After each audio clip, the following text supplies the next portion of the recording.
Cosmo was supposed to fight Ciaran Clark, but he had to pull off injury. You get the call. You get to go in there. What was it like for you when you got that call, jumping in there and be part of this bantamweight tournament on short notice? Terrifying, man. 2 weeks notice against a stud, but I've been preparing my whole life for it, and I couldn't say no to the opportunity, and saw what happened. I came in there and kind of shocked the world. Not kind of, I did. Only on SportsGrid. Malaysia Fawali, who you guys know I am a huge fan, has decided to switch allegiances and stay in league. And now she's going to go play for Kim Mulkey. Her, Flau'jae Johnson in the backcourt. It's going to be interesting to watch. You wonder sometimes with roster construction, maybe too much is not too good. Betting above the rim. Only on SportsGrid. We know your other brother Marv did the Knicks forever, but you've done just about every team in the league. You did games. Yeah. You did Dr. J games. But after 45 years in this crazy business, people kept telling me, you got to write a book. So I did, and here it is. Pharrell, Coast to Coast. Only on SportsGrid. Two guys that can do it all. Too much electricity this morning. This is a good time. We're having a lot of fun. I had to do a triple take. Ka-ching! Why? Because of parity. I didn't mean to offend. Yeah, it's not going to happen. Load management is a dirty word. Let him rip. You know what? Circumstances provide the results. What? How do you do this once? Oh, Donnie, you got such a good show there. A network that is booming.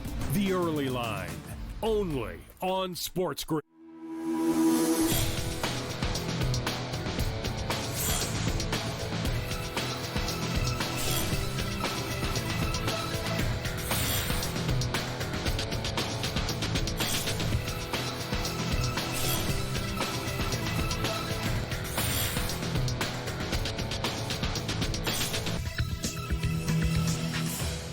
Good morning. Welcome to NewsWire here on SportsGrid. Craig Mish back with this Monday edition of our show here on NewsWire. Great to be back with you talking some NBA playoffs. We'll recap Game 7 between the Warriors and Rockets last night, preview the games tonight in the NBA as well. Some wild finishes in the National Hockey League. We'll talk NBA with Gilbert McGregor of Sporting News.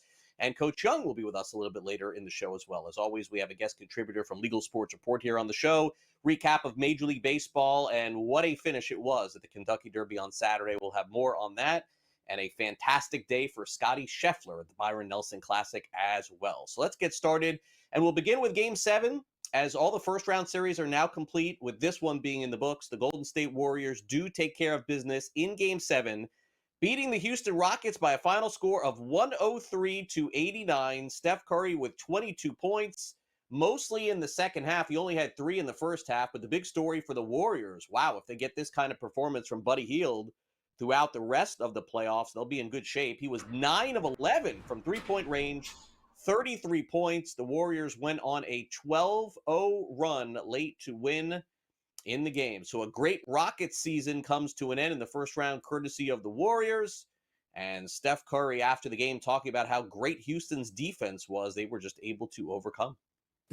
I can only speak for myself in the way that that was one of the toughest defenses I think I've ever faced, in the sense of the physicality that was allowed early in the series, and then their commitment to just trying to take away all the patterns that we usually thrive off of and guard me at half court at times. It was wild. But just staying patient, but still being aggressive was the difference tonight. I only had 3 points in the first half and like 5 shots, but eventually I'm trying to make the right play and soften them up, and eventually, you can make your presence felt scoring-wise, but everything else was about just trying to make winning plays. The offensive rebounds, although we have 14, didn't really have a great percentage on the second chance. Only made 50% of those, and so a little bit of that. I mean, then the other part, obviously, they had the most success against our zone for the first time in the series, and Hill got loose there, so they hurt us when we were in zone, and vice versa. We struggled against theirs. Speaking of game sevens, was it a coaching change that led to the Denver Nuggets win over the LA Clippers in game seven? Maybe so. Seems like Nikola Jokic said they're playing with more energy. The energy showed on Saturday. Denver beats LA 120-101. Russell Westbrook, former Clipper, by the way, former Thunder as well, going to end up playing them next round. That's beside the point. Denver just dominated the game. What is there left to say? Houston's former player, James Harden, doesn't get it done in Houston, now does not get it done with the Los Angeles Clippers. He's now lost a game seven with four different teams: Rockets, Nets, 76ers, and Clippers. But one of the true stories of the series was Russell Westbrook coming up big down the stretch. Hey, Russ, what are you most proud of individually and as a group after that Game 7 win? As a group, I think we did a good job of being resilient. This was going to be a tough series, as we knew, and I thought we did a good job of just sticking together, being solid, never wavering. I think that's shows kind of where we are, especially with the changes that's happened for us towards the end of the year, the ups and downs, injuries and different things of that nature. I thought we did a good job of kind of sticking together. I think we could have gave a better effort for sure. At the time, I don't think this team was 30 points better than this. I mean, we've seen it throughout the first 6 games of this series. But you got to give them credit. They came out and fought, ran hard in transition, got easy points, and they made shots. Indiana Pacers, meanwhile, pull up the biggest upset in the second round in game one as they defeat the Cleveland Cavaliers, 121-112. Tyrese Halliburton had 22 points, 13 assists, some big shots in the fourth. Folks, Indiana is legit. Donovan Mitchell, 33 points, but just hit 1 from 11 from three-point range. One of the big differences for Cleveland in this game was not having Darius Garland. He had a toe sprain and is going to try and suit up in game 2 or game 3. We'll see. But certainly Donovan Mitchell after the game says he knows they're in for a dogfight. I mean, like I just said, it would have been great to come in here and sweep these guys too, but that's not how this works, man. This is, an uphill battle. It's always going to be, it's the playoffs, I said it during, the media the other day, like, this is an experienced basketball team. They're not going to waver. They've been there before. And for us, this is one game. You know what I mean? The biggest thing is just how do you respond, look at the film. But this is what it's about, mentally, physically, continually, going and going and going. And, they hit first and we got to respond. Gives us a lot of, momentum for sure. And you can definitely feel good about it, for the night. But this is the best team in our conference. They play very hard. They don't lose a ton, so they're going to respond. And so we got to be prepared for that going into game 2. But I thought we did a great job of weathering the storm when, that Avalanche was on its way. And thought we did a great job of weathering that. And, once that happened, I felt confident in our group. But I love the way we started the game. I loved our energy from start to finish. And, it's a really good win for us. Big news this morning in college football. Sharon Moore, head coach of the Michigan Wolverines, it was announced that he has been suspended in a self-imposed punishment in the advanced scouting case surrounding the University of Michigan. He will self-impose the punishment and miss games 3 and games 4 of the season. Those are against Central Michigan, Nebraska. Moore, his alma mater is Oklahoma, and Michigan plays Oklahoma, so he will actually coach week 1 and week 2 and just not coach week 3 and week 4. Record-breaking day for Scotty Scheffler at the Byron Nelson as he wins again, shoots a 31 under par, which ties the PGA Tour record for the lowest 72-hole score of all time. It was a crazy weekend of golf with everybody playing well. Scheffler wins by 8 strokes at the Byron Nelson. All right, now let's get to some hockey news. The Jets beat the Blues 4-3, one of the wildest finishes we've seen in the playoffs, a double overtime. The Blues had a 3-1 lead with under 2 minutes to go in regulation. Jets scored 2, and then with 1.6 seconds, the latest tying scoring goal in Game 7 history. Incredible finish. And so Winnipeg moves on after they win 4-3. Meanwhile, Saturday night, the Dallas Stars win a thriller in Game 7. They beat the Colorado Avalanche 4-2. The last goal was an open netter with under a minute to go. Stars were down 2-0 in the third period. And then the player that they got at the trade deadline, Mikko Rantanen, had a hat trick in the third period and talked about the incredible comeback. ups and downs in the series. We didn't play a couple of games. We didn't play well at all, and even tonight, a little bit flat first 2 periods and give up a goal on the power play, and they score first shift of the third, kind of takes the air out of the building. But I think belief was there with the group the whole time, and obviously was able to make a play to get the first one. I think then crowd started to roll, and we got a couple looks after that, but yeah, the crowd really helped us there at the end. Stanley Cup hockey always delivering, especially in those finals and Game 7s. All right, let's get to some Major League Baseball action. One very tough injury for the Boston Red Sox here. Tristan Casas running to first base, ends up falling, extending his leg. It turns out he's got a left patellar tendon injury that's going to cost him the season. Had to have knee surgery over the weekend. Cubs' Shota Imanaga, we don't know his status just yet. He left after injuring his left leg, limped on a play at first base. Cubs have been playing great, so this is not great news for them. Austin Riley hit 2 home runs. Hey, the Dodgers finally lost a game. The Braves beat them last night 4-3 after a long game Saturday night as well. And the Cardinals sweep a doubleheader versus the Mets. Nolan Arenado, great day for him, went 4 for 8 Game 1. The Mets end up falling 6-5 to the Cardinals, and then the Cardinals come back also again and win in Game 2 by a final of 5-4. All right, coming up next, our buddy Gilbert McGregor from Sporting News is with us to recap what happened in Game 7 with the Clippers and Nuggets. What does the future lie for LA, and how deep can the Nuggets go? Some great basketball here in the month of May. We'll be right back on NewsWire. Don't go away.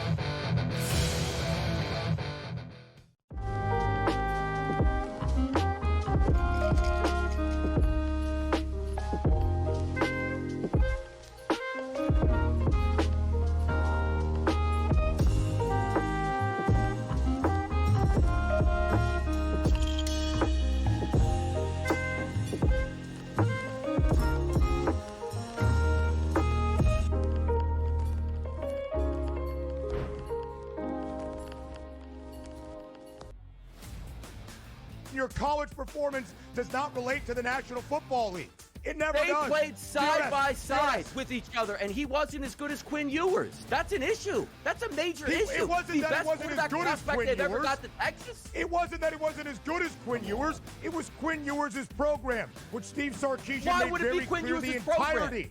the entirety of the time that Arch Manning was in Austin. So for you to argue that because Ewers is a 7th-round pick, Arch Manning is not that good and not deserving of being first overall is asinine. It is wrong. I It is just told incorrect. you he's going to be number 1 overall. My whole thing was I'm you're buying doing him your because thing now I when you expect him to double have a down on a decent tape season. No, I'm that not is doing that. incorrect The when I best show it's quarterback incorrect. prospect to ever hit college football can't play He's over not, a 7th-round there were pick two who didn't even perfectly play rated good. quarterback Stop recruits it. in the Stop history of it. the sport. Quinn Vince Ewers couldn't Young even play at and Ohio Quinn State. Ewers. He couldn't even play at Vince Ohio Young State. and Quinn Ewers. Go look it up. The Early Line, only on SportsGrid. We're going to go through every single thing, and I've got a great team behind me that's going to help me get the job done. I want this to be the place that people come to. There is going to be an energy to game time decisions that you will feel night in and night out. We are going to hit every single one of those markets that you need to know about. We will have everything at our disposal, and we will use that to our advantage. There is not going to be a better place, I promise you, than Game Time Decisions. I'm Kevin Walsh. Tune in to Game Time Decisions weekdays on SportsGrid.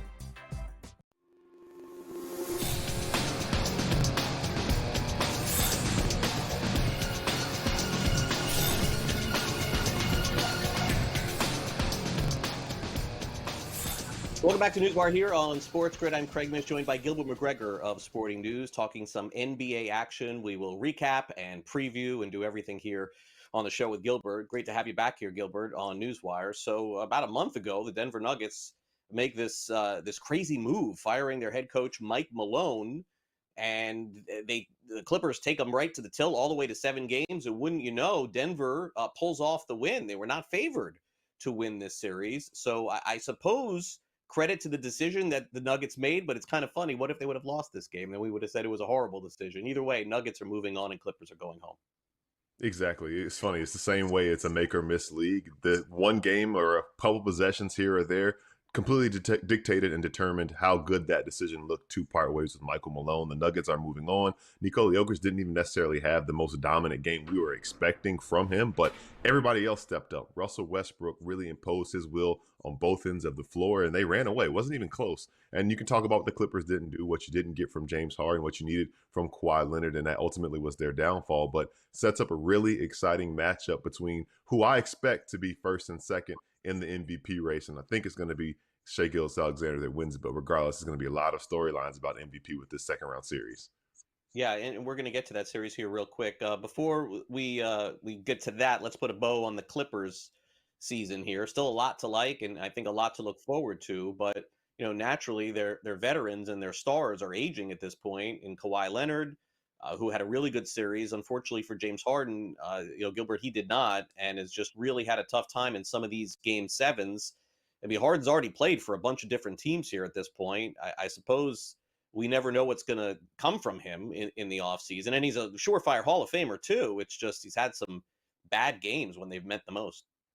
Yeah, surefire Hall of Famer and one of the best to ever do it. An MVP, a guy who averaged over 36 points per game in a season, which makes it even more inexcusable that he only takes 8 shots in a game 7, only scores 7 points in a game 7. I saw a stat that he's 26 games in his playoff career, he has more turnovers than made field goals, which seems impossible to do. But his playoff woes are well documented and are something that he just has to live with at this point in his career. He's 35 years old, and when you talk about what's next, he's 35, Kawhi is 34. There's not a lot that could be next. They have to bring in somebody younger that can bring in and be the next generation guy for them, and it's easier said than done. Ivica Zubac is exciting, but Norman Powell's another guy who's 31 years old. So with an older core, their inability to get out of the first round, especially in a year where a lot of things shook in their favor, it's a little concerning for the Clippers and their future. Yeah, and meanwhile, Oklahoma City takes on Denver. Gilbert, I'm not going to ask you to pick the Nuggets. Nobody is. I mean, they're 6-1 to win the series alone. I suppose I could ask you if you think that this is going to go more than 5.5 games, which the odds makers are telling us, no, it's not going to. I mean, it's Oklahoma City just a huge favorite in this series. Yeah, and honestly, I think a big part of it has to do with just the effort that Denver had to exert to get out of the first round. And this is a Thunder team who really, their starters haven't played very much at all since the beginning of April. They're going to be very fresh, and they match up well with Denver. I think that it does count for something that Nikola Jokic is the best player in the world. He might not be the MVP, but he's the best player in the world. But the fact that the Thunder can throw different bodies at him between Chet Holmgren, Isaiah Hartenstein, Jalen Williams, the center that comes off the bench as well, and they can scheme well defensively for Denver. I think Oklahoma City just has too much. And we haven't even seen the best of Shai Gilgeous-Alexander in this postseason. So we'll see that the Thunder are number one for a reason. They won as many games as they did for a reason. And I do expect them to take care of business in around 5 games. Meanwhile, the Golden State Warriors, I think about where they were at the end of last year. It was looking like maybe they wouldn't make the playoffs, and the future was uncertain. Are they going to break it up? Is Steve Kerr coming back? And then they get Jimmy Butler, and they surge all the way through, and now they're through the first round of the NBA playoffs after defeating the Houston Rockets. I sort of feel bad for the Rockets a little bit. They just got a really bad draw in getting a Golden State team that came on strong at the end of the season. Buddy Hield was the big story for them last night. He knocked down 9 threes. I don't think that's going to happen again, Gilbert. But needless to say, I think the Warriors are still very formidable. And, we'll talk about them taking on the Timberwolves, but there's no question that they could win that series too. Absolutely. Any team that has Steph Curry, Jimmy Butler, and Draymond Green, playoff risers, that's a team that you need to be worried about. And you have Buddy Hield's performance last night where it's going to be different guys that step up. That's kind of the story of the playoffs that makes it so fun, because another game, it could be Brandon Podziemski. It could be a guy like Quentin Post. And the Warriors have guys, because of how special their star 3 trio is, they can make the guys around them better, and they can elevate the way that they played. And we saw that. Steph Curry, 3 points in the first half, steps up in the second half, 19 points in the second half to carry them home. Jimmy Butler makes big shots in that game as well. And like you said, I feel bad for the Rockets because of the team that they drew. I knew they had no chance of winning a game 7 against a bunch of guys who have been there before. And it's a young Rockets team with a few guys who have been there before, but you saw it in the margins. The Warriors were able to make the plays when the Rockets could not make the plays. And ultimately, the Rockets were ahead of schedule, but hopefully they take this and make some moves and get better moving forward. All right. And, certainly they're going to really be tested here by Minnesota. They've gotten some good rest here before game one. And the Timberwolves, Gilbert, are pretty big favorites to win the series. But I suppose if you like the Warriors in the series, you may want to do it now, because if they win game one, that's it. I mean, it's going to be even money. They're plus 150 now. Also, odds makers are telling us this is going to go 6 or 7 games. Yeah, it shifts a lot in this series, especially when you consider that the Warriors played in Game 7 last night, and then 48 hours after that emotional game will be in Minnesota in a very hostile environment in Minneapolis. And I really am high on the Timberwolves, especially just how they got their work done against the Lakers in the first round. Anthony Edwards is a man on a mission, especially in these home games. We saw Rudy Gobert take advantage of a small ball team. This is a Warriors team that doesn't have very much size. There's history between he and Draymond Green, which will be interesting to follow as well. So this series should be fun, but I like Minnesota a lot just because of what they showed in the first round. And the Warriors do have flaws I think the Timberwolves can exploit. Indiana takes care of Cleveland in game one. Not since Reggie Miller have they been this formidable, Gilbert. It's been a really long time, honestly, since they've been this good. And sort of a boring team here, just contributions from everyone getting it done. It seems like the Cavaliers felt like, in looking at the post game, maybe felt like maybe there was a chance of this happening. But I still think Cleveland wins the series, right? I still like Cleveland in the series. I think Darius Garland's absence is being felt a lot. Another guy who can play fast, and the Pacers play really fast. And that made it difficult for the Cavs in game one. But I think we'll see adjustments. This is a series that maybe goes the distance. All right, Gilbert, awesome to see you and catch up with you here. Enjoy the games tonight. I know New York and Boston getting underway as well. We'll recap them later in the week with you. Thanks for coming on. Sounds good. Looking forward to it, Craig. All right, Gilbert McGregor of Sporting News here with us. All right, we will check in with Adam Caplan, our SportsGrid NFL insider, when we return next.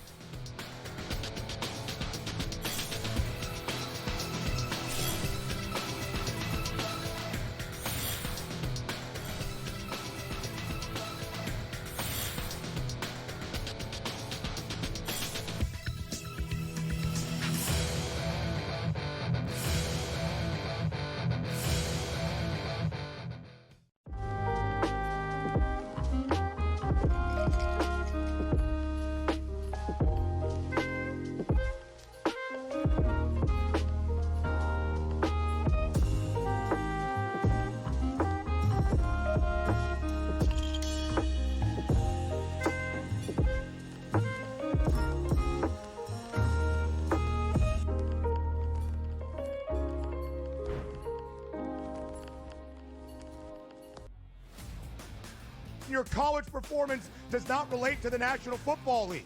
It never they does. They played side by side with each other, and he wasn't as good as Quinn Ewers. That's an issue. That's a major issue. It wasn't that it wasn't as good as Quinn Ewers. Ever got to Texas. It wasn't that it wasn't as good as Quinn Ewers. It was Quinn Ewers' program, which Steve Sarkisian made very clear the entirety of the time that Arch Manning was in Austin. So for you to argue that because Ewers is a 7th-round pick, Arch Manning is not that good and not deserving of being first overall is asinine. It is wrong. It is incorrect. He's going to be number 1 overall. My whole thing was I'm buying you're doing your thing now where you double down on a take that is incorrect. The best quarterback prospect to ever hit college football can't play He's over not a 7th-round pick. There were 2 who didn't even play good quarterback recruits in the history of the sport. Quinn Ewers couldn't even play at Ohio State. He couldn't even play at Ohio State. Quinn Ewers.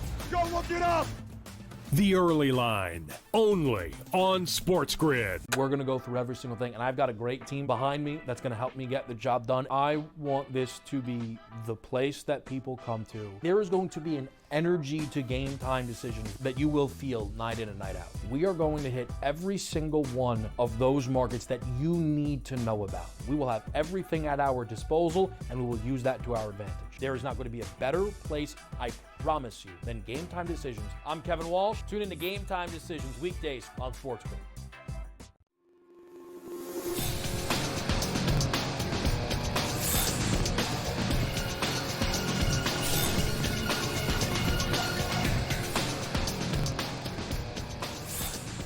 All right, our SportsGrid NFL insider Adam Caplan is with us. Big news out of Washington. We'll discuss a little bit later. They've secured, it looks like they've secured the NFL draft coming up in a few years. We're going to break down the NFC East is on the app. I got to check the app this morning, but I love that app. The NFL on social media on X. They tell you how far we're into the NFL offseason. I think I saw it at like 38% last week. When we get to 50, I know that's when we start getting excited here, but we're always excited to have Adam here on the show. Adam, thanks for coming on.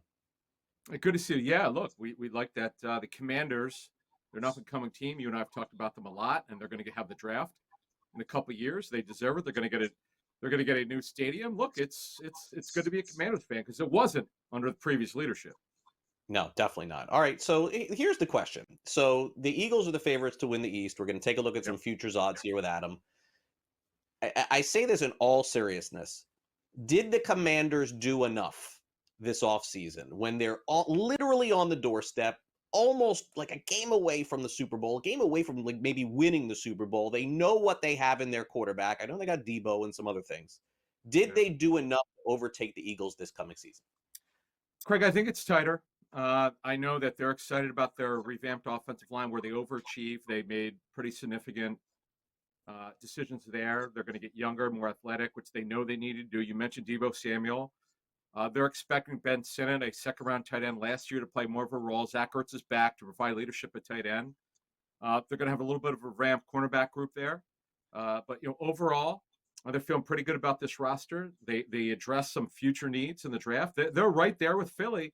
And, of course, they have the quarterback. Now, I know we've seen this, Craig, for decades when first-round quarterbacks have a great rookie year where they're well ahead of schedule. Sometimes they have a sophomore slump. That's always possible. But you can only go with what you know. They've surrounded him, Jaden Daniels, with Debo Samuel, who they acquired in a trade. Now, he's not the deep threat that they need. They need someone who could get downfield. Who's a speed guy. They don't have that right now. So that's one thing they could look at. But they feel pretty good about the roster overall. I know. Just talking to the Commanders, they look at this thing as that they're growing. They're certainly well ahead of schedule. Now, we could also say, Craig, we saw what the Giants did in 1 year of Brian Daboll and that front office. Is that they made the playoffs in year one. They came out of nowhere. No one expected that. They beat the Vikings in the first round, and they've been bad ever since. I don't see that here because this Washington roster, Craig, as we move along here, it's not like they rested on their laurels in the front office. They address a lot of needs this offseason. Yeah, no, definitely so. I just wonder, it's like, is there far enough to even go when you're in that spot? I mean, they're so close right now to being there, and I'm with you, though. I think they have a great shot. All right, so in the NFC North, what is the surprise here in terms of the odds? Probably the fact that the Vikings have fallen so far back after the year that they had last year. It's got to be quarterback driven, Adam. I would imagine, just not knowing what J.J. McCarthy is going to be. You have the Lions, the Packers, the Bears at the top. Correct. So J.J. McCarthy never played in a regular season game. He played one preseason game where he tore his meniscus. He actually played well in that game against the Raiders at home. But the Lions, by the way, are plus 120. They've got two new coordinators. That does concern me a little bit. They're only plus 120, Craig. So if you like the Lions, you get on them early. I think that's interesting. The South, the Bucs are the clear pick once again, but they're only plus 110. They have yet another new offensive coordinator, Josh Broussard. As we go to the NFC West, that thing is wide open. The Niners, by the way, they're leading at plus 140. The Rams are plus 165. They've got cornerback problems, but other than that, they're pretty good. My upset special for the entire league is the Seahawks plus 600. Why do I say that? More stability at quarterback with Sam Darnold. They actually have a good roster. Their problem has been their offensive line. I know that.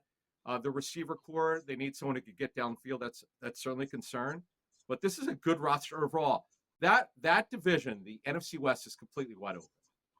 We'll do the AFC next week. Let's end with the NFC South.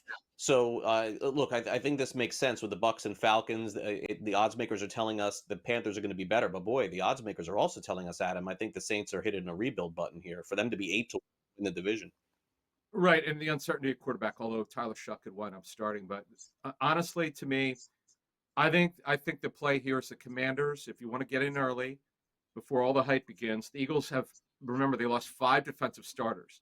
They have yet another offensive coordinator. So there's a lot of change in Philly, but they're really good. I get that. They won the Super Bowl, but things are changing there. The Commanders are that next team. I think you and I see this the same way. They've got the roster. They've got the quarterback. They also have a very good coaching staff.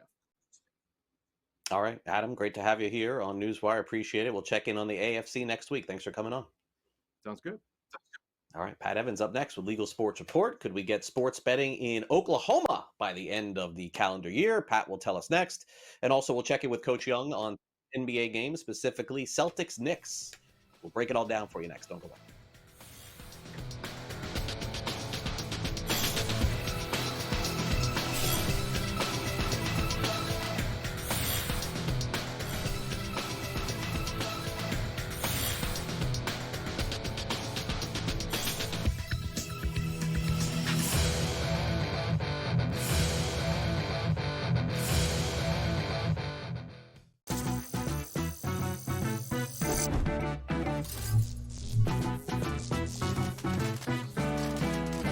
Did you know sportsbooks tend to draw up tighter bet lines for events that get even more bettors, like championship games or major matchups? My tip, try betting on less popular sports. You might have a better shot at beating those odds.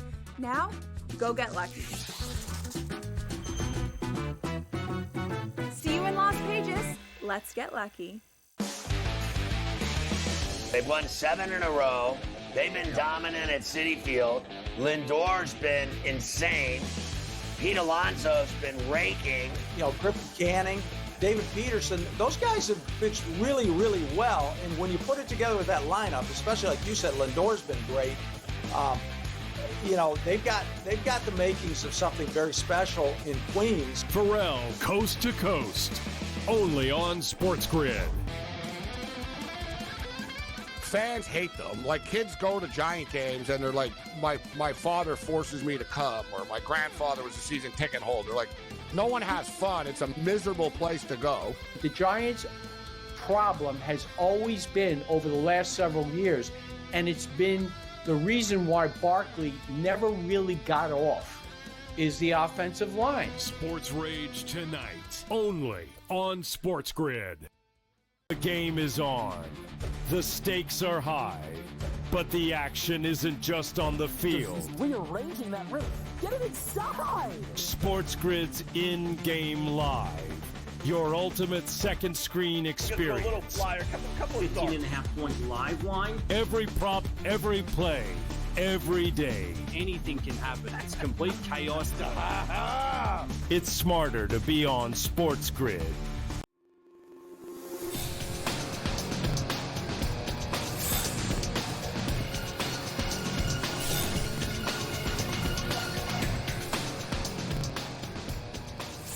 All right, Pat Evans claims he does not have a case of the Mondays. All right, I don't know. Not sure if we can pull that statement off. Pat is with us here on NewsWire, and certainly, Pat, if you do have a case of the Mondays here, you definitely brought some good stuff to the table here for the show today. So we got that going for us. Yeah, I mean, at least I can talk about fun stuff on a Monday. I suppose that's always a benefit here. Yeah, definitely so. All right, so let's get started here. Bet365, who have been around a long time, even before the days of FanDuel and DraftKings, and have sort of infiltrated the United States too after being overseas for many years. Maybe looking at a potential sale. What would that look like? Yeah, so news broke last week out of London from The Guardian, and it said that Denise Coates, who's the leader of Bet365, was talking to Wall Street last week, or recently, about potential sale options. She's 57. She started it with her brother in 2000, or the online segment, after inheriting their father's chain of brick and mortar stores. And so now it's just time to see, what are the options? She is already the highest paid woman in the UK. So that's, she's got some money, but she wants to find out what's next, according to The Guardian. And that could mean anything. It could mean a private equity sale. There's talk of spin-offs of different parts of the business, perhaps a public listing here in the U.S., maybe a takeover from another company, though, we'll see what any of those options could be. But it is, estimated to be about a 9 billion pound business, but that's up, in USD, that's about $12 billion. So it's nothing to sneeze at, probably certainly limits the suitors. And it is interesting because it is one of the world's biggest sports books, prominent for sure. And it hasn't made a ton of noise here in the U.S. It probably has about 3% market share. It's recently amped up its activity in the U.S. over here. But again, not, making too much noise compared to DraftKings and FanDuel, but we'll see what happens as the market continues to mature. Of note, like I said, they've really started to amp up their activity. The St. Louis Cardinals, we talked about this a couple months ago, announced that they will be the partner in Missouri, which I remember you said, that is Missouri's team, not necessarily the Chiefs. I remember you're very adamant about that. So, they are making some moves, and we'll see if this sale does happen, or a public listing, and if it's in the U.S., because most of that capital ability would probably be on Wall Street. How much does that help maybe grow it and maybe refocus efforts in the U.S. It's going to be certainly something interesting to watch as one of the world's most prominent sports books.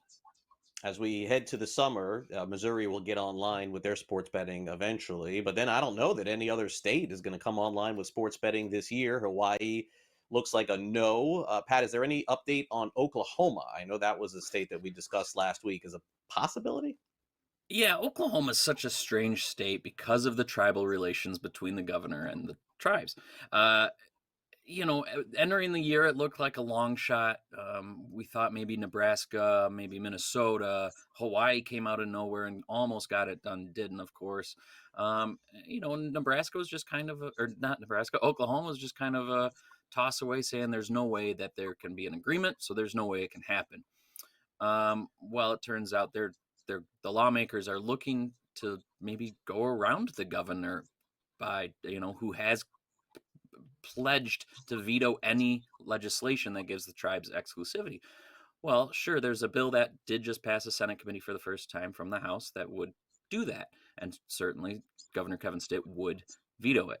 However, there's another bill that is in play that they used back in 2003, the Oklahoma legislator, to just send the issue to the ballot and say, hey, if you want this, go ahead and vote it. It happened back in 2003 with the lottery. They created a lottery by that, and it was basically lawmakers saying, we don't want to be the definitive say on this. And that might be what happens here in Oklahoma this year with sports betting. Even if Stitt vetoes the one bill, the other one he would only be able to set the referendum date. So, maybe he might try to put it on a weird date that nobody will vote, and that's what he's trying to get around. But, if Oklahomans truly do want it, why wouldn't they go ahead and vote that way? And that's something that happened in Missouri last year. We might see something similar next year in Nebraska with sports betting companies maybe doing their own ballot initiative as they did in Missouri. Right. And so Oklahoma, yeah, they could potentially have it on the ballot this year, sometime later this year, and they might get to say, yeah, we do want it, or no, we don't want it, and then who knows what happens then. Yeah, no, I mean, look, it's just hard to get through some of this, and a lot of these states, similar to Florida, with the tribal influence, and also in California, some states it worked out like here, some states are still waiting. All right, let's talk about Louisiana here, and they'd like to raise the taxes in sports betting, but for a very specific purpose, which is actually pretty innovative and interesting, Pat. Yeah, so we've talked a lot about potential tax hikes in sports betting. Governors across the country, including in Ohio and Maryland and New Jersey, have suggested bumping up the tax rates, and that's all for various reasons. We know a lot of state governments are in need of revenue, and why not bring some more from something that's happening already, like sports betting? Well, in Louisiana, they want to go ahead and practically double, more than double this tax rate from something of 15% to around 32%. And, some of that would go extra money towards addiction programs and the like. But it was also raising money for 11 state universities in Louisiana. And that's, it would be something like $32 million a year that would be extra to go towards these programs for college athletics. I think, it's no secret that athletic department budgets are skyrocketing within the new NIL age. And, this is going to be helpful, or would be helpful if it does pass. It did pass one committee, and we'll look towards the House floor. But, maybe for LSU, maybe that's not a huge drop in the bucket for splitting up $32 million among 11 schools, and LSU's athletic budget, something like $200 million a year. That's not going to be huge for them. But some of these other Louisiana schools have athletic budgets of like $20 million. So a couple million dollars here and there could be huge. And, I think some lawmakers might be a little iffy on using sports betting funds to then fund athletics. But, we'll see what happens. Certainly there has not been a ton of appetite in the other states that have tried to raise their sports betting taxes. The lawmakers in Ohio said no to DeWine's suggestion of doubling it. But again, they just doubled it in 2023. So maybe that's why there wasn't the appetite there. Maryland, they raised it a little bit in discussions. We're still waiting to see finalizing there. And New Jersey, we're not sure exactly what's happening yet either. But certainly there's not a ton of appetite to boost them too much. But, maybe if it's for a good cause like college athletics, maybe they will. Yeah, no, and it does make sense, and maybe something to set precedent around the country for those places that are looking to make more money so they can help out their college athletes get paid more. Who thought I would be saying that several years ago? But here we are. All right, so shocking development here in Chicago. They don't really like the idea of people betting on each other playing Papa Shot at Dave and Buster's. Why am I so shocked here to hear this? I don't know. And this came out last year when Dave and Buster's said, "Hey, we're going to allow customers to in our app bet again." They refrain from using bet or wager, but you can compete against fellow customers at Papa Shot or Skee Ball or whatever.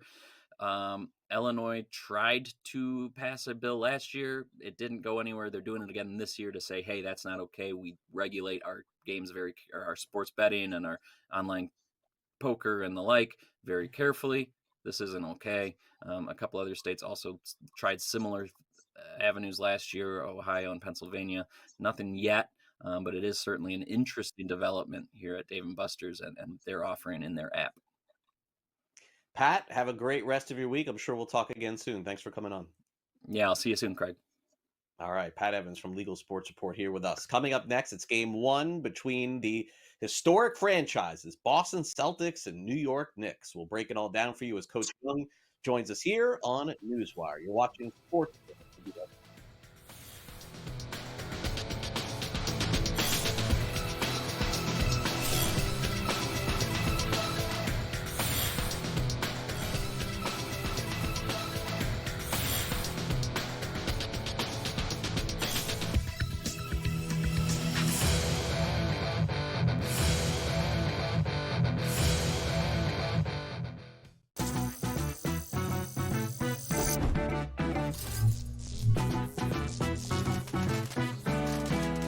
Did you know sportsbooks tend to draw up tighter bet lines for events that get even more bettors, like championship games or major matchups? My tip?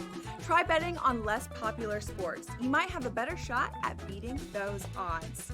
Now, go get lucky. See you in Las Vegas. Let's get lucky. They've won 7 in a row. They've been dominant at Citi Field. Lindor's been insane. Pete Alonso's been raking. Griffin Canning, David Peterson, those guys have pitched really, really well. And when you put it together with that lineup, especially like you said, Lindor's been great. They've got the makings of something very special in Queens. Pharrell, coast to coast, only on SportsGrid. Fans hate them. Like, kids go to Giant games and they're like, my father forces me to come, or my grandfather was a season ticket holder. Like, no one has fun. It's a miserable place to go. The Giants' problem has always been over the last several years, and it's been the reason why Barkley never really got off, is the offensive line. Sports Rage tonight, only on SportsGrid. The game is on. The stakes are high, but the action isn't just on the field. He's rearranging that roof. Get it inside! SportsGrid's in-game live. Your ultimate second screen experience. Just a little flyer, couple 18.5-point live line. Every prop, every play, every day. Anything can happen. It's complete chaos. It's smarter to be on SportsGrid.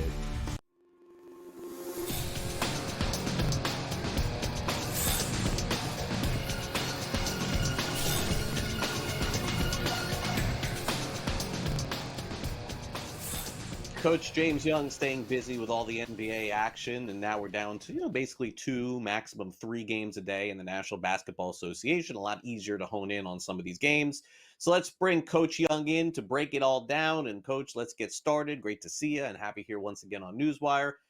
Knicks at the Celtics. Man, this line opened up as Celtics minus 8.5. I was like, wow, that seems like a lot of points, and it's moved now to 9. Total of 212.5 in game 1 of their best of 7 series. Boy, I mean, my temptation here is to take the points here. I don't know.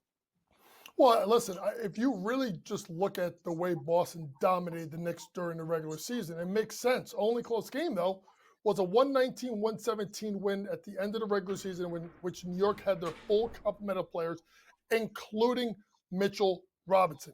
I think that this game is very much in play for the Knicks to cover that 9-point spread, because I also think I get worried about some of these teams that have longer layoffs and less competitive series. The Knicks went through a grind, but they got all weekend. They had all weekend to rest up for this game. Obviously, game 6, I think, against Detroit was on Thursday night. So they've got a bunch of time off. Flew up to Boston yesterday, probably worked out in practice, shoot around at some point early this afternoon.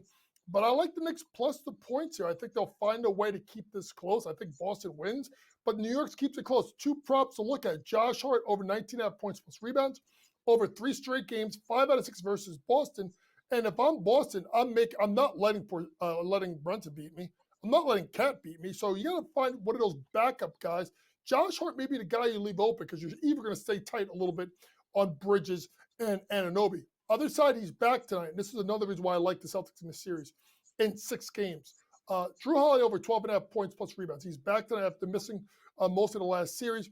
Over 7 of the last 8 versus the Knicks. Knicks load up, focus on Tatum, focus on Porzingis, focus on Jaylen Brown. Over 12.5 points for Drew Holiday. And a little sprinkle really quick. Josh Hart leads the series in rebounding at 7-1. Coach, to go over 5.5 games on the FanDuel Sportsbook in this series is plus 116. So certainly feels like you're giving the Knicks more of a chance than the odds makers. Yeah, because I think, listen, Boston's got, if you watch Boston, even particularly at home, they're going to give away a game at home or possibly home because they're just going to shoot abysmally from 3. And I think you have a star in Jalen Brunson that can find a way to get you 1. So if I think you get 1 because of Brunson, and then I think you get 1 because of the poor shooting of Boston, that puts you at 6 games. So over 5.5. If you think you want some wild predictions, you think the Knicks are going to win it. The Knicks are going to listen. The Knicks, if they beat Boston at 8-5, if they win, it's 6 or 7. Boston's not going to sweep New York. It's whether can the Knicks get 1 game or 2 games. I think they get 2. So if you'd rather just go over 5.5, then I would go ahead and take a look at that. But it goes 6 this series. All right, fair enough. Now let's move on to the Denver Nuggets. Got a quick turnaround here to go play the Oklahoma City Thunder. It seems like the Thunder have not played meaningful basketball outside of 1 game against Memphis, and even before that, not so much. They weren't playing their guys, Coach. But this game's going to mean a lot, and the odds makers have to make this a big line because let's just be honest, Oklahoma City was much better than Denver during the regular season. They're 9.5-point favorites in Game 1. 225.5. So is Russ the factor here for the Thunder in Game 1? Because I mean, it would be really hard for me to believe that Denver, after just squeaking through and getting through that series, can beat Oklahoma City. Covering may be another story, though. Covering is the story, and if you really look at it, we just saw the recipe for it last night, right? We saw it with Cleveland as a 1 seed, not being challenged by Miami. You know, here comes Indiana. Rolls in, still kind of fresh, and they go ahead and they get the job done and they get the win. I don't think that happens like with Denver, but they got the best player in the world in Nikola Jokic. They have Aaron Gordon and Michael Porter Jr. are going to be key in this series, and they looked really good in Game 7. Also, the fact that even though they played 2 nights ago, besides Jamal Murray, no one played more than, I think, 36 minutes. So they got a little bit of rest. And remember, that game was such a blowout. They didn't play a ton in the 4th quarter. A lot of stars, particularly Jokic, I think it was at 33, 34 minutes. I like the Nuggets plus the 9.5. I think they find a way to keep it close. Russell Westbrook over 10.5 points. Russell Westbrook going back to Oklahoma City. You think he's going to shoot the ball 3 times or 4 times? Russ is going to get his stats. Russell Westbrook over 10.5 points, over 7 of his last 8 games, 2 out of 3 versus the Thunder. And if I'm Denver, I am making SGA passer. Now, the stats don't back me up. Under 4 of the last 5 games, under 4 of the last 6 versus Denver. But if the stats don't back you up and they're the better team, then you better try something else. Something else is make him a distributor. Plus money, over 6.5 assists tonight for SGA. tomorrow night, Cleveland in a must-win spot already. I mean, I don't think that they're going to come back down 0-2 to any team in the NBA, but Indiana is really formidable at this point. They win game 1. Odds makers tell us, forget about it. Cleveland's winning game 2. Total 229.5. I don't know, Coach. Seems to me that Indiana is legit here. Like, I don't, they just don't get any respect at all from the odds makers here. I mean, I don't think they're going to win this series, but I could see another close game. That's amazing. They were 8.5-point favorites. They lose game 1, and now they're 10-point favorites in game 2. It's a live bet. And I need to know, more importantly, is Darius Garland going to play? They're a different team. Indiana's found you to beat you with the sum of their parts. Here's what's going to happen. Indiana is going to do what Indiana does, which is push the pace. Cleveland, until last night's offense, was through the roof in their offensive rating. Over 229.5. That game gets up and down in game 2. Finally, Warriors, Timberwolves, a lot of backing for the Warriors and plus money for the series, Coach. But boy, the Twin Cities are going to be pumped for this series with the Timberwolves. It's like Kevin Garnett, Stephon Marbury back again. It's been a really long time since Minnesota's been this good. And I love Minnesota in this series. I like Minnesota minus the points. Folks, I'm going to tell you this right now. If they did that to the Lakers, Minnesota, tell me what Golden State is any different than that. They're small and they're unathletic.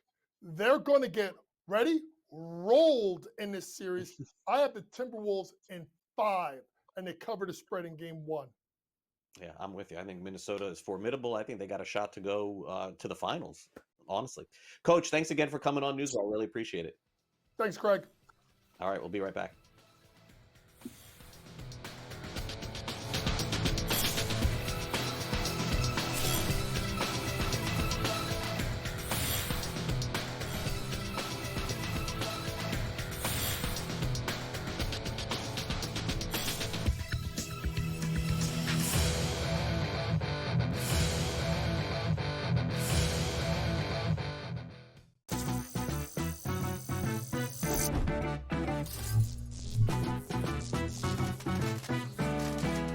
Did you know sportsbooks tend to draw up tighter bet lines for events that get even more bettors, like championship games or major matchups? My tip? Try betting on less popular sports. You might have a better shot at beating those odds. Now, go get lucky. See you in Las Vegas. Let's get lucky. They've won 7 in a row. They've been dominant at Citi Field. Lindor's been insane. Pete Alonso's been raking. You know, Griffin Canning, David Peterson, those guys have pitched really, really well. And when you put it together with that lineup, especially like you said, Lindor's been great. You know, they've got the makings of something very special in Queens. Pharrell, coast to coast, only on SportsGrid. Fans hate them. Like, kids go to Giant games and they're like, my father forces me to come, or my grandfather was a season ticket holder. Like, no one has fun. It's a miserable place to go. The Giants' problem has always been over the last several years, and it's been the reason why Barkley never really got off, is the offensive line. Sports Rage tonight, only on SportsGrid. The game is on. The stakes are high, but the action isn't just on the field. He's rearranging that ring. Get it inside! SportsGrid's in-game live. Your ultimate second screen experience. Just a little flyer, couple of 18.5 point live line. Every prop, every play, every day. Anything can happen. It's complete chaos. It's smarter to be on SportsGrid.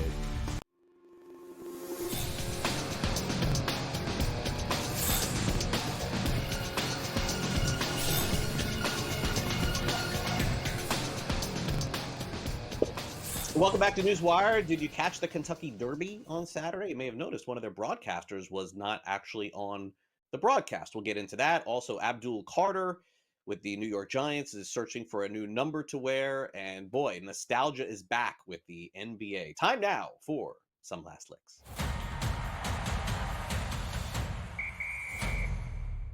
Boy, I can relate to this. Mike Tirico, great broadcaster now of NBC, many years, of course, at ESPN, does Sunday football, is very popular amongst broadcasters, and actually had the assignment to do the Kentucky Derby on Saturday.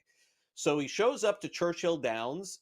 Don't know exactly what he ate or what happened, but apparently Tirico has a nut allergy or a peanut allergy, and I guess ate something that had peanuts in it. Because of that, as Tirico described, it caused an allergy attack. It caused a little bit difficult to breathe, a little bit more difficult to swallow. And what it can cause is actually something called anaphylaxis. I would know because my son has the same peanut allergy. So familiar with this, although a very, very scary situation it can be. Doesn't sound like this was that scary, and maybe Tirico realized it immediately, but was not able to broadcast the Run for the Roses on Saturday and had to be replaced, but needless to say is doing perfectly fine. But word to the wise out there, if you know somebody or you're around somebody that has a peanut allergy, make sure that you exercise caution because this kind of stuff can happen. All right, Abdul Carter, first round pick of the New York Giants, is searching for a number to wear. Why? Well, because he wanted to wear number 56. And with the New York Giants, I mean, Carter was great at Penn State. Thinks to himself, all right, I'm first round pick, top 5 pick. Let me get my 56. Here's the problem. That number is worn by Lawrence Taylor, arguably the best defensive player in the history of the National Football League.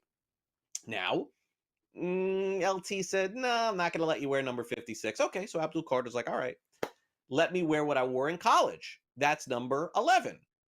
So recently, Phil Simms on a podcast, quarterback of the Giants, said, well, if Abdul Carter wants to wear number 11, I think I'd be okay with that. Problem is, didn't take his family into consideration, and now he's been shut out of number 11 as well. So don't know how this is all going to work out. I'm gonna make a prediction here, guys, here on the show. Okay, he's not gonna wear number 56. Lawrence Taylor's in the Hall of Fame.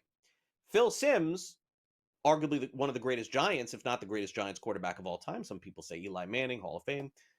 Phil Simms is not in the Hall of Fame. I think somehow Phil Simms, knowing Phil Simms the way that I do, I think he's going to relent. I think something is going to happen, and he's going to be allowed to wear the number that he wore in college. Carter, by the way, on this contract will make more money than Phil Simms ever made. Word to the wise, Abdul, go buy him a watch, a car, something like that, 30, 40, 50, 100 grand. That ought to do the trick. Phil Simms has made a lot of money in broadcasting, but never that much as a player in the National Football League, playing in the 80s. It's not the kind of money that went around until free agency sort of kicked off with Reggie White. All right, finally, folks, we're getting it back. We are getting it back. The NBA is coming to NBC. Do I care about that? No, because I don't watch the NBA all the time.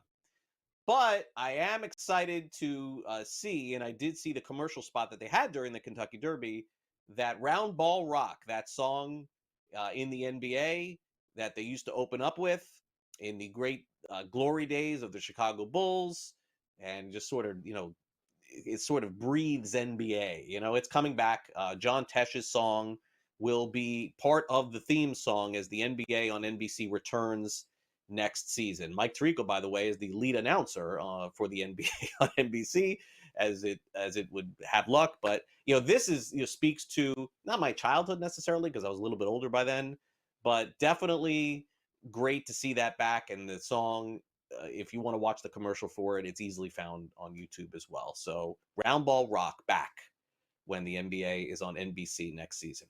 All right, that'll do it for our show today. Want to thank our great guests here on the program, Gilbert McGregor of Sporting News, Coach James Young, as well as our SportsGrid insider, Adam Caplan, Pat Evans from Legal Sports Report.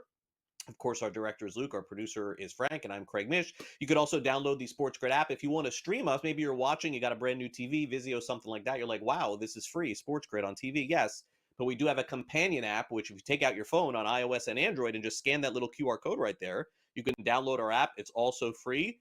And if you're away from your television, you can stream us 24 hours a day, 7 days a week. SportsGrid app, by the way, if you're asking, available for, yes, iOS, and yes, Android as well. So you can download that SportsGrid app. Now, here's the good news. I'll be back with you tomorrow morning for our next edition of NewsWire at 11 a.m. Eastern. So make sure you tune in. We'll recap Game 1 of the next round series between the Celtics and Knicks. We'll also have the latest in Major League Baseball as well. So hope you enjoy the rest of your day. We'll see you tomorrow, 11 a.m. right here on SportsGrid.